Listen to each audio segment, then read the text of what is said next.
देखिए, वो कुछ भी कर ले, भारतीय जनता पार्टी की तरफ किसान नज़र उठाकर भी नहीं देखेगा।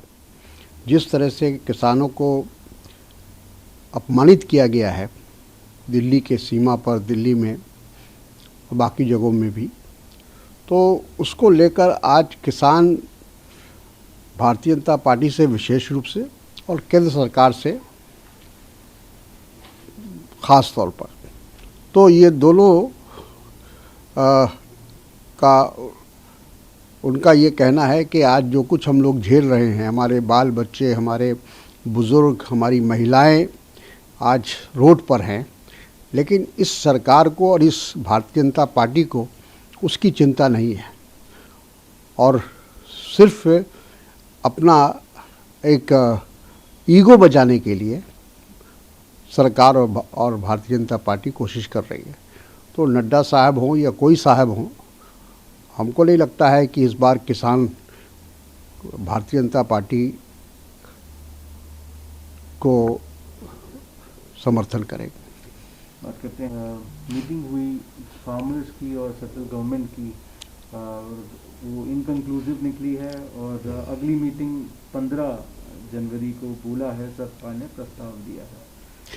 देखिए, इसका तो पहले से ये एक्सपेक्टेड था, लोगों ने अनुमान लगा लिया था कि इस बैठक का कुछ नहीं होना है, क्योंकि जब सरकार ने ठान रखा है कि हम पीछे नहीं हटेंगे और इसको एक अपने इज्जत का और अपने सम्मान की और अपनी प्रतिष्ठा का सवाल बना लिया है, तो फिर कुछ होने का सवाल ही नहीं था।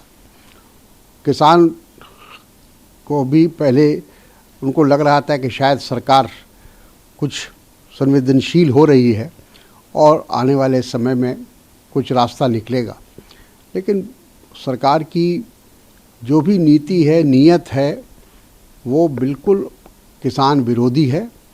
और राहुल गांधी जी का कहना बिल्कुल सही है कि मुट्ठी भर पूंजीपतियों को और कॉरपोरेट हाउस को मदद करने के लिए ये सब किया जा रहा है।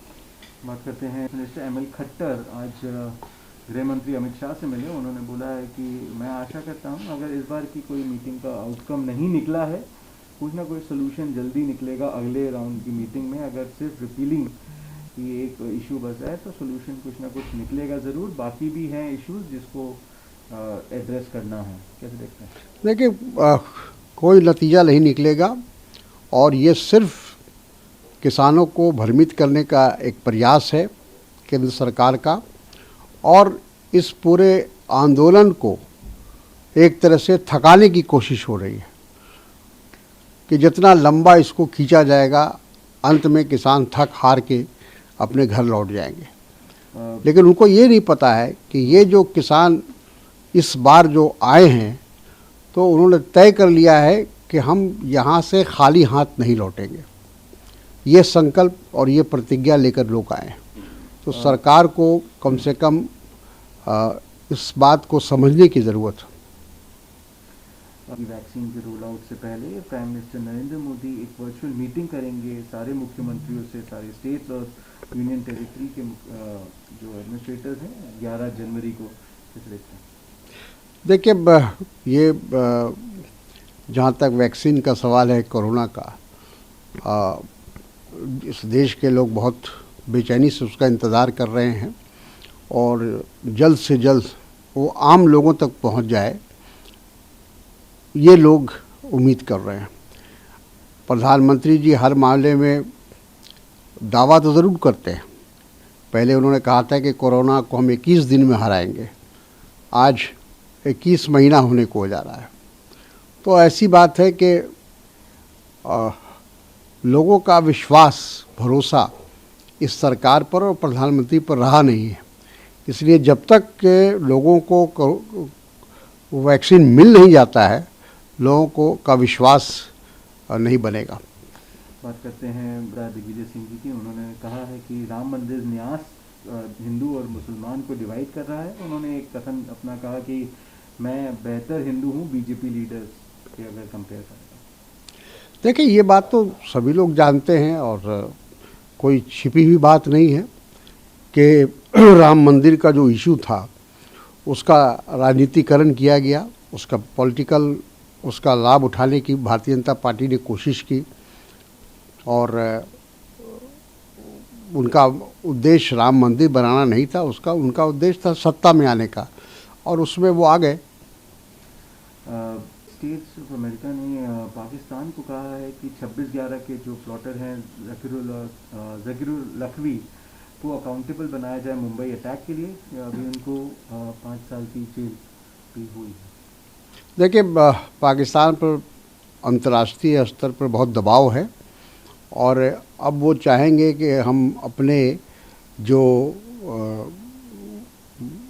आतंकवादी हैं या आतंकवादी विचारधारा के समर्थक हैं उनको हम बचा पाएंगे, ऐसा अब मुमकिन नहीं है, क्योंकि पूरे विश्व में एक माहौल बन चुका है कि किसी भी तरह से आतंकवादी शक्तियों को या आतंकवादी विचारधारा को किसी तरह की मदद या सहायता नहीं मिलनी चाहिए। भारत बायोटेक ने एक अपना प्रपोजल को उसमें एक अप्रूवल की मांग करी गई है जो एक नेजल वैक्सीन है ट्रायल के लिए, जो कैसे देखते हैं? अच्छी बात है। देखिए, हमारे यहाँ के जो वैज्ञानिक अगर कोई ऐसा वैक्सीन निकालते हैं तो उससे फ़ायदा होगा और हम जैसा मैंने कहा कि ज़्यादा से ज़्यादा लोगों तक पहुँचना है हमको। हमारे देश की जो आबादी है वो करीब 140 करोड़ है और 140 करोड़ के लोगों तक कोई एक कंपनी वैक्सीन बनाकर उसको पूरा नहीं कर सकती है, तो अलग अलग ढंग से अलग अलग तरीके से लोगों तक पहुंचना पड़ेगा। आखिरी प्रश्न, शिवसेना के लीडर एकनाथ शिंदे ने ये बयान दिया है कि सेंट्रल गवर्नमेंट सारी जो स्टेट्स हैं स्टेट गवर्नमेंट का ख्याल रखती है, तो उनको जो एक्सपेंस है कोविड-19 की वैक्सीन का वो भी बियर करना चाहिए। ये एक एक्सपेक्टेशन लोगों की है। देखिए, होना तो यही चाहिए।